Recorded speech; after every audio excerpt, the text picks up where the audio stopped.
High দর্শক, তো দেখতে পাচ্ছেন এটা মরিচ ক্ষেত মারে দিয়ে কিছুটা পরিমাণ আমন ধানের বীজতলা তৈরি করা হচ্ছে।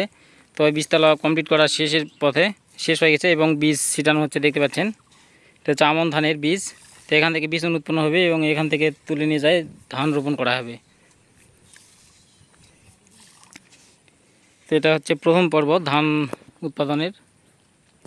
পাশে অন্যান্য সবজি ক্ষেত এই সমস্ত আছে। দেখতে পাচ্ছেন পেঁপে ক্ষেত, পাশে মরিচ ক্ষেত, তার পাশে পটল ক্ষেত, তারপর কলা ক্ষেত,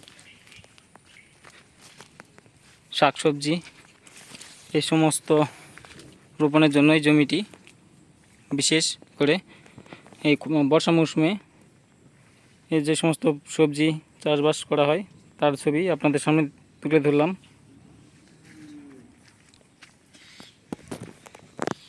আকাশটা অনেকটাই মেঘলা, প্রতিদিন বৃষ্টি আসতে আসে এবং বৃষ্টি হয়।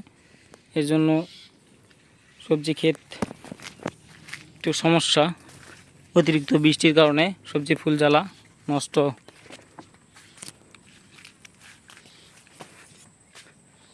তো মোটামুটি পেঁপে খেতে পর্যন্ত ভালো আছে, পেঁপে ফলনটাও ভালো,